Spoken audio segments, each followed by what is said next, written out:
So today was a snow day, which meant that I got to work from home with my four kids, and my four kids range in ages from almost 9 to 3 years old. So they're on the semi younger side, but they're not babies, right? So there's no naps in sight, there's no breaks in sight. It's just four kids locked inside of a house during a blizzard, and I'm solo parenting because in my house, I'm the default parent because my husband's an essential worker. So even though there's a storm, he's working and I'm here with the kids. And this is just kind of how our life works.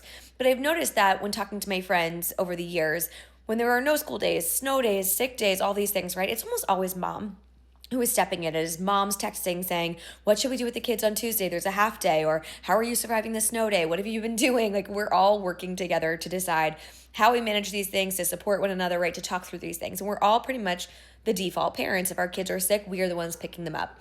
And now I say this anecdotally about my group of friends, but there's data to show that if there's gaps in childcare, moms are twice as likely to adjust their careers to accommodate for that. That might mean going part-time, becoming a consultant, leaving the workforce altogether. Moms are the ones who do that. If a kid is sick, I think it's something like moms are 10 times more likely to take a sick day to care for their kid than dads are.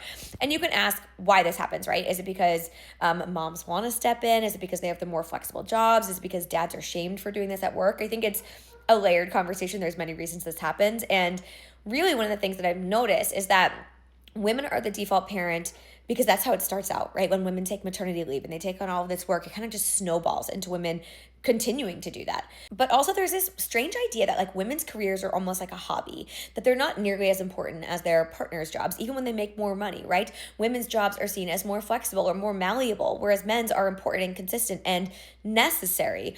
And we often have this language where we talk about women and say like, oh, well, they make less money, so it makes more sense for her to take time off. Or she works from home, so of course she can watch the kids and work from home. Or her job's more flexible. And we say all of these things as though it's just what it is, when in reality it's she's made choices, right? She made the choice to take the remote job because it worked better for her family. She made the choice to go part-time because it worked better for her family. She sought out a flexible job because it worked better for her family. Even as young girls, right, we're taught about careers that are conducive to being mothers.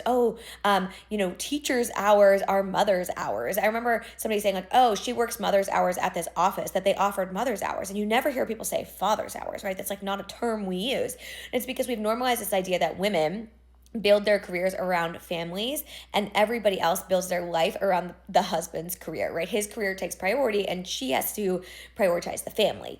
I think it's changing, but just slightly, because even in the homes that I know, like everybody is in a dual income home where the women are earning a significant income, and yet they are almost always the default parent. And so, in my house, it's because of our jobs, and in most people's, it's because of their jobs. But I could never take a job that required me to be in office full time because it wouldn't work for my family because of my husband's job. Like he would have to change his job.